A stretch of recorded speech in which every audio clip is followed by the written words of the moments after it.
So I think I need to be honest here. I don't know what I'm doing. I'm 30 years old, standing here in my bathroom, trying to be vulnerable, trying to say what's on my mind. I'm not a great speaker. I'm not great in front of the camera. I have a lot of inertia in my life. My life is at a standstill in so many areas, and that's my fault for just letting it get that way. I've always considered myself lazy, someone who just doesn't put in the work. I seek pleasure in things. I avoid pain. But I'm tired of it, and I'm ready for that to change. It's, if you can see that, 4:20 in the afternoon on a Tuesday.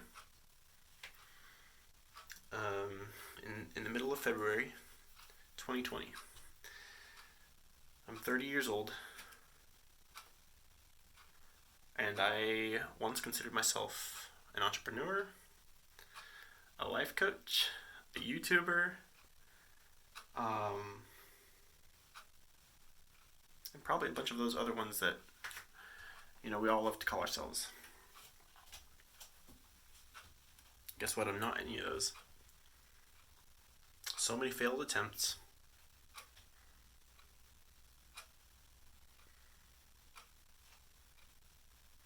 Here's the thing, I was just thinking, I like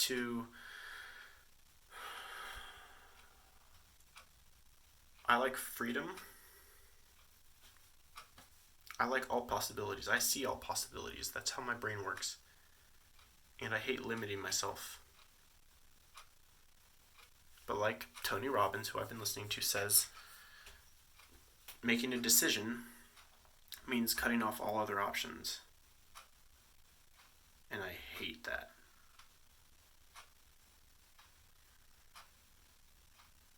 I've only been able to make one major decision in my life that I know of consciously, and I knew it was a decision, and I knew what I was doing, and I knew it was worth it, and so I made it. And I knew I was cutting off all other options, and that was the decision to get married to my wife.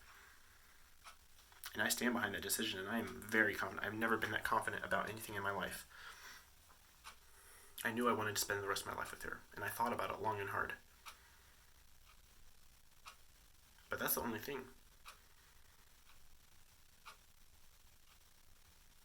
I see where all possible paths can go. That's how my mind works. And I hate limiting myself to just one. But the irony is that by not limiting myself, I'm never going to get anywhere on any of those paths.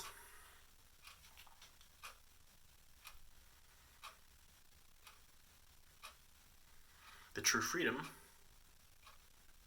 is found in limiting myself. I'm a Christian. I follow Christ. And here's the thing about that.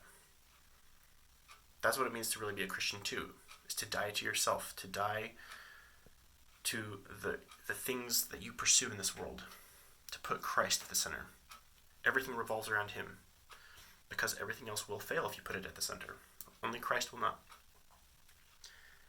And yes, that's limiting yourself by letting go of every single other thing in this life, identity in anything else, whether it's your career, education, or the stuff you have, or the sports team that you're a fan of, anything. But that's where ultimate freedom is found. And I'm learning that I need to limit myself.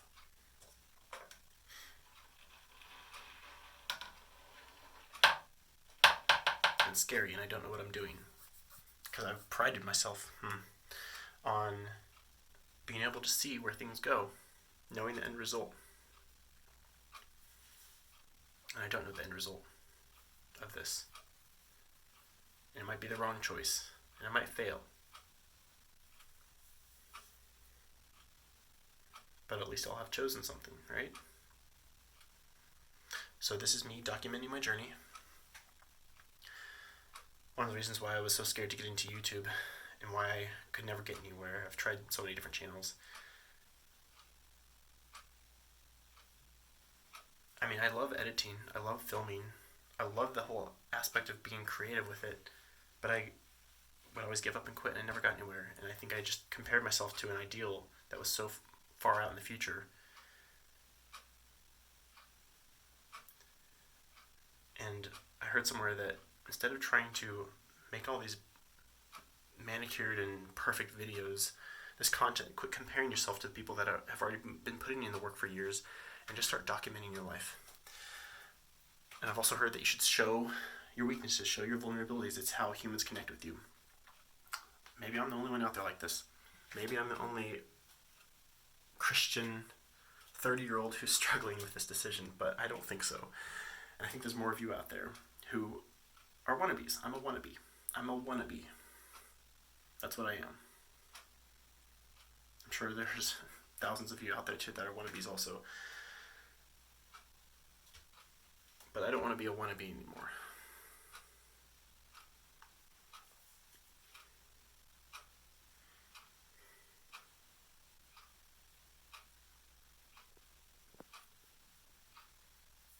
So I'm not going to be.